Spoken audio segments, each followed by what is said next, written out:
عمدہ تھے، ان کے عقائد عمدہ تھے اور وہ بڑے دیندار تھے، بڑے متبع سنت تھے۔ یہ وہابیوں کی تعریف کی ہے دیوبندی عالم رشید احمد گنگوئی نے المہند کے لکھے جانے سے پہلے۔ اور المہند کے لکھے جانے سے پہلے یہ اشرف علی تھانوی صاحب کے حوالہ اور سن لیں اس سلسلے میں،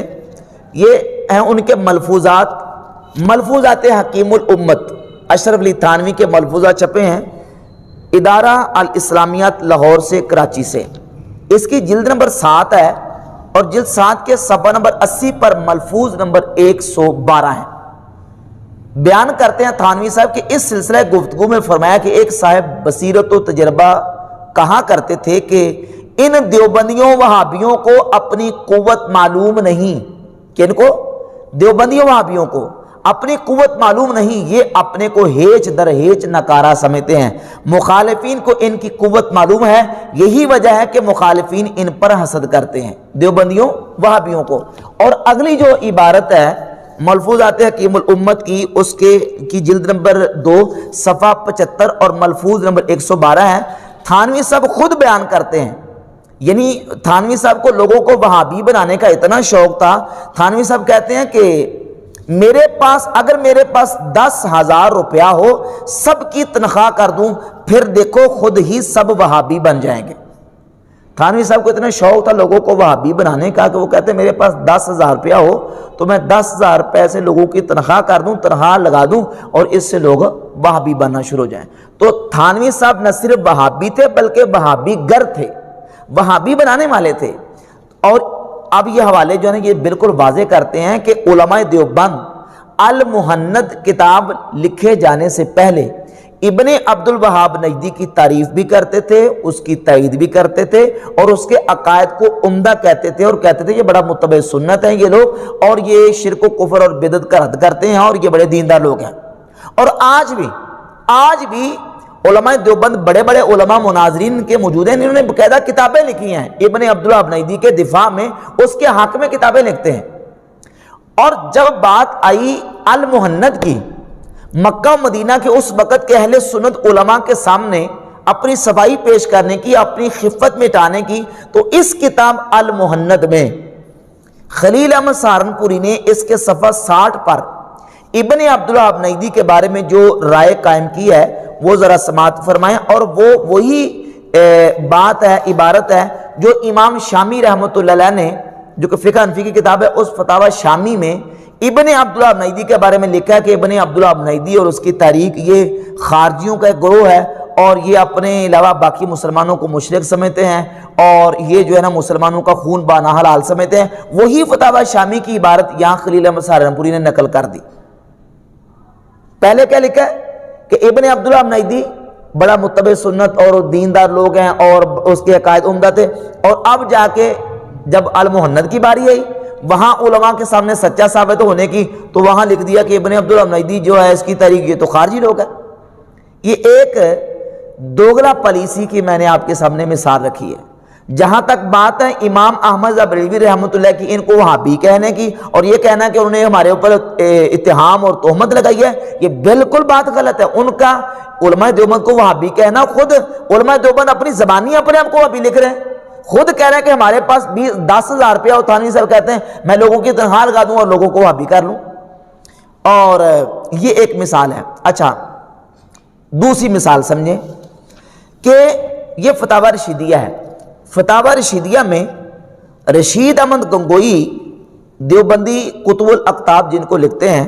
ان سے پوچھا گیا، صفحہ 130 اور 31 پر موجود ہے کہ محفل میلاد کے بارے میں کہ جو میلاد کی محفل مسلمان کرتے ہیں، آیا یہ میلاد کی محفل کرنا جائز ہے کہ ناجائز ہے؟ تو گنگوئی صاحب لکھتے ہیں کہ انعقاد مجلس مولود، یعنی میلاد کی محفل، انعقاد مجلس مولود ہر حال ناجائز ہے، ہر حال میں ناجائز ہے، کسی صورت میں جائز نہیں ہے۔ اور پھر صفحہ 131 پر لکھتے ہیں کہ سوال یہ ہوا کہ محفل میلاد جس میں روایات صحیحہ پڑھی جائیں اور لاف و گزاف اور روایت موضوع اور کاذبہ نہ ہوں، شریک ہونا کیسا ہے؟ جس میلاد کی محفل میں جھوٹی روایتیں نہ ہوں اور اس طرح کی جو نا وہ غلط قسم کی روایتیں، موضوع قسم کی روایتیں نہ پڑھی جائیں، صحیح روایتیں پڑھی جائیں۔ میلاد کی محفل ہو تو اس میں شریک ہونا جائز ہے یا ناجائز، کیسا ہے؟ تو گنگوئی صاحب لکھتے ہیں کہ ناجائز ہے بسبب اور وجوہ کے، یعنی ہر صورت میں ہر حالت میں ناجائز ہے۔ اب یہ تھا عقیدہ علماء دیوبند کا المہند لکھے جانے سے پہلے، اور جب یہ کتاب المہند لکھی گئی تو خلیل احمد سہارنپوری نے وہاں علماء حرمین کے سامنے سچا ثابت ہونے کے لیے اور اپنی خفت مٹانے کے لیے اس کتاب کے صفحہ نمبر 123 پر لکھا کہ بالکل ہم تو میلاد کی محفل کو جائز سمجھتے ہیں۔ پہلے کیا لکھا؟ ہر حالت میں ناجائز ہے، اور اب المہند میں کیا لکھا کہ ہم اس کو جائز سمجھتے ہیں۔ اب ایک اور تیسری اس کی مثال سمجھ لیں کہ یہ صرف اپنی خفت مٹانے کے لیے المہند دفع الوقتی کے لیے لکھی گئی ہے۔ وہ تیسری مثال ہے کہ آپ تقویۃ الایمان کتاب اٹھا کر دیکھ لیں، فتاوی رشیدیہ اٹھا کر دیکھ لیں، علماء دیوبند کی کتابوں میں اصحاب قبور سے فیض لینا اور ان کی ارواح سے استمداد یا استعانت یا استغاثہ، اس کو باقاعدہ انہوں نے شرک لکھا ہے۔ لیکن چونکہ اس وقت مکہ مدینہ میں اہل سنت علماء تھے، استغاثے کو، استشفاء کو وہ جائز سمجھتے تھے، اور جو اس کا منکر تھا وہ اس کو وہابی سمجھتے تھے۔ اب ان کے سامنے جب اپنا سنی ہونا ثابت کرنا تھا تو ان کے سامنے بالکل واضح طور پر اس کتاب کے صفحہ 58 پر خلیل احمد سہارنپوری نے لکھا ہے کہ اب رہا مشائخ کی روحانیت سے استفادہ اور ان کے سینوں اور قبروں سے باطنی فیوز پہنچنا سو بے شک صحیح ہے، مگر اس طریق سے جو اس کے اہل اور خواص کو معلوم ہے، نہ اس طرح سے جو عوام میں رائج ہے۔ یعنی کہتے ہیں اصحاب قبور سے روحانی اور باطنی سینہ بسینہ فیض لینے کو بھی ہم جائز سمجھتے ہیں۔ پہلی کتاب میں شرک لکھا، اس کو بدعت لکھا، اور اب علماء حرمین کے سامنے سچا ثابت ہونے کے لیے، دفع الوقتی کے لیے، اپنی خفت مٹانے کے لیے کہہ دیا کہ ٹھیک ہے جی ہم اس کو جائز سمجھتے ہیں۔ تو یہ ہے المہند کی حالت اور یہ اس کی حقیقت ہے، جبکہ بحمد تعالی اللہ کے فضل و کرم سے یہ دوغلا پالیسی آپ اہل سنت بریلویوں میں نہیں دیکھیں گے۔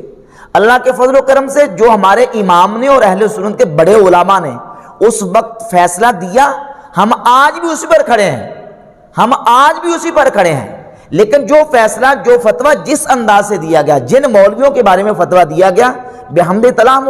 اسی پر کھڑے ہیں۔ نہ ہمارے اندر منافقت ہے، نہ دوغلا پالیسی ہے، نہ دوغلا پن ہے، نہ ہمارے اندر چاپلوسی ہے۔